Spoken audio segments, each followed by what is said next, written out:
Hello everyone. Do you ever get really fed up when your figure drawings and sketches just aren't working?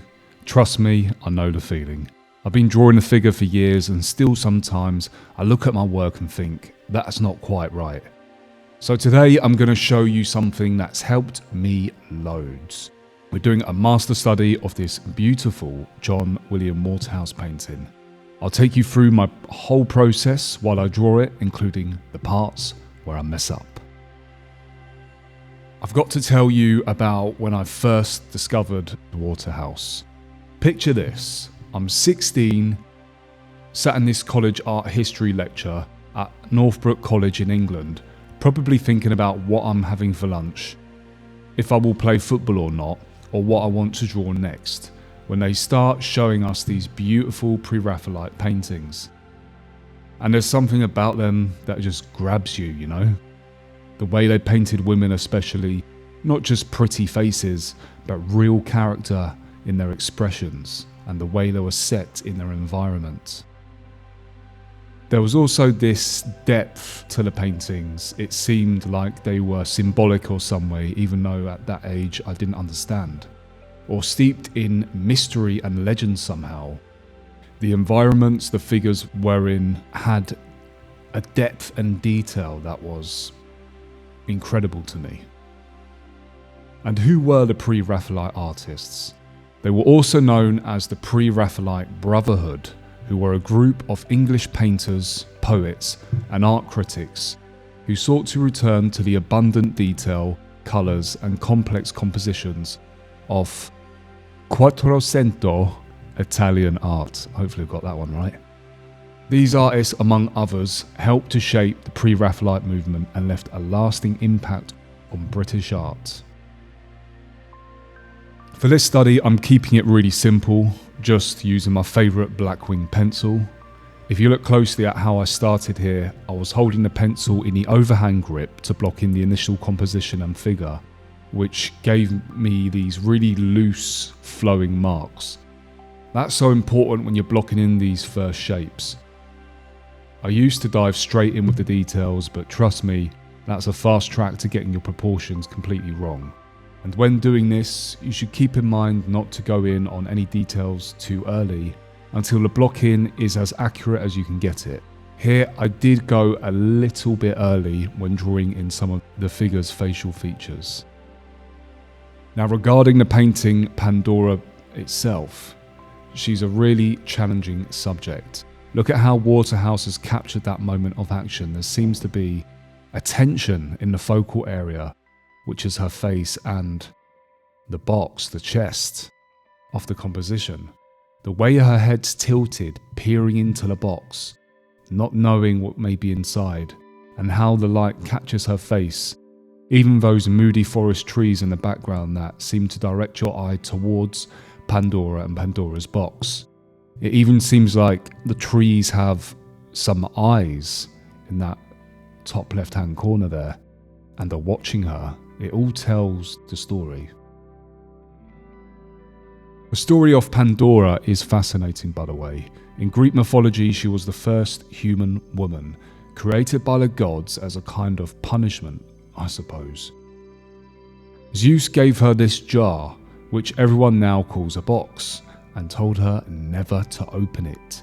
But who wouldn't be tempted to look inside? Look at her expression. You can see she's thinking, should I, shouldn't I? That moment of decision, of potential catastrophe about to be unleashed. It's why I love his work. He doesn't just paint a scene, he captures an entire emotional landscape. See what I'm doing with these shadows now as I progress with the drawing. I've shifted my grip on the Blackwing, holding it more like a writing pencil about halfway up.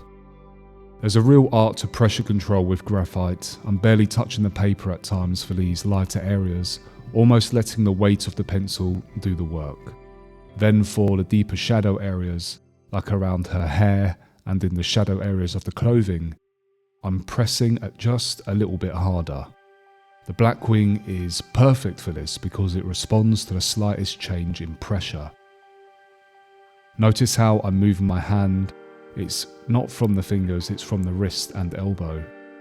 It gives you these really smooth flowing marks.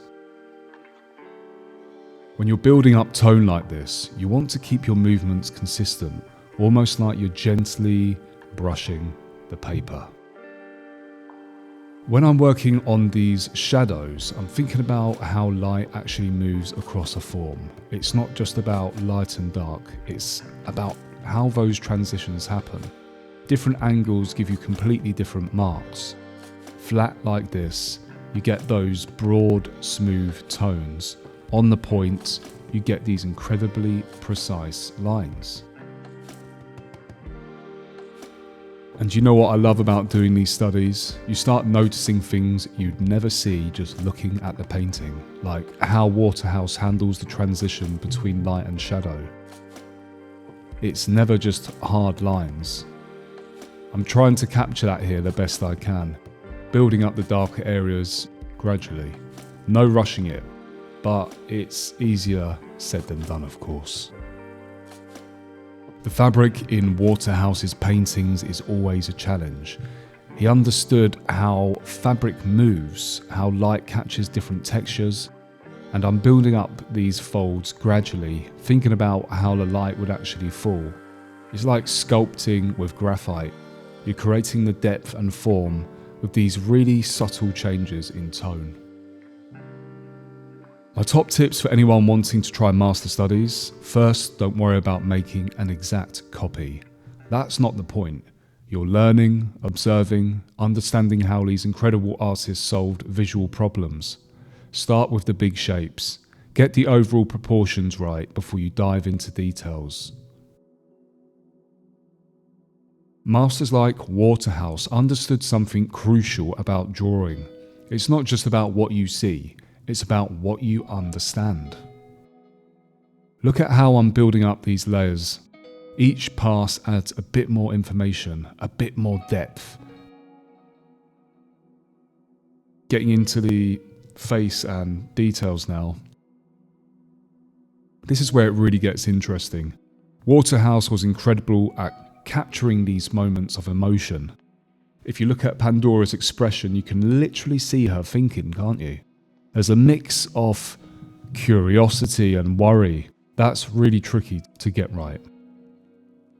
I'll be honest, I was finding this a bit challenging, especially with the scale I was drawing at here. It would have been better for me to draw on an A3 page rather than a cropped A4 page.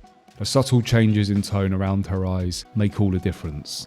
I might have to do a traditional or digital painting study of this painting at some point too. One thing I think I messed up with here: I didn't give enough space on the canvas for this master study. Sometimes I do this, but you know what? Sometimes these limitations make you focus more on getting the important bits right. Still, learn from my mistake. Give yourself plenty of room to work if you want to achieve accuracy in the facial expression and details of the figure. Getting into the detailed work now, I keep changing my grip, holding the pencil almost like a paintbrush. These small touches can make or break the drawing.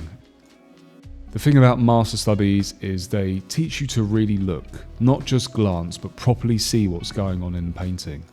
Like these subtle highlights Waterhouse puts in, they're not random, each one helps your eye through the composition. Master studies are like having a conversation with artists from the past.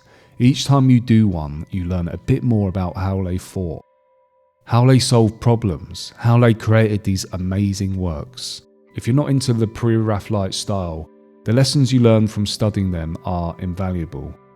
What were they thinking? How did they solve these visual problems?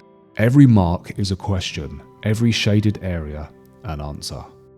Thanks for watching, everyone. Keep practicing, keep studying, and most importantly, keep drawing. Every drawing teaches us something, even the ones that don't quite work out how we wanted.